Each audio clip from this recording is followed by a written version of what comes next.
Are you worrying about something right now? Think about it. Here's the hard truth. It might not even happen. And if it does, it probably won't be as bad as you think. But worry will steal your peace 100% of the time.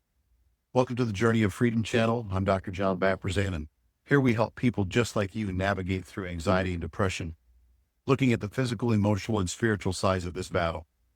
If you're ready to take back your peace, you are in the right place. Matthew chapter 6, verse 34 says, "Take therefore no thought for the morrow will take thought for the things of itself."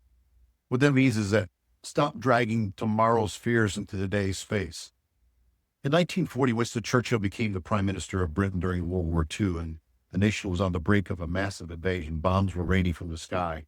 If anyone had a reason to worry, it was certainly Churchill, but he once said, "When I look back on all the worries, I remember the story of an old man who said on his deathbed that he had had a lot of trouble in his life, most of which had never happened."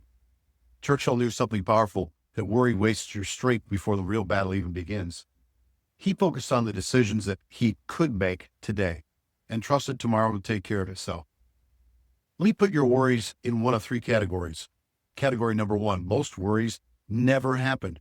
Researchers at Penn State tracked people's worries for 30 days and found that 91% of those worries never happened.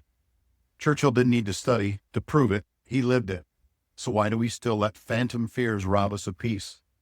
Category number two, sometimes it's not as bad as you think. Your mind is a master at turning shadows into giants. The reality is that often life is far less dramatic than the fear in your head. Category number three, if it does happen, God will carry you through.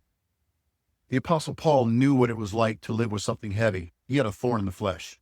He prayed for God to just take it away, and God answered in 1 Corinthians 12:9 by saying, "My grace is sufficient for thee. My strength is made perfect in your weakness." And here's the most important thing. What you worry about most reveals where you trust God the least. Just like Churchill faced his darkest days by focusing on the present and trusting the rest to time, we can face ours by focusing on God and trusting Him with tomorrow. Like and subscribe our channel so you don't miss our weekly encouraging videos. Share this with a friend who may be struggling. And feel free to follow us on Facebook and comment how we can best walk with you towards freedom.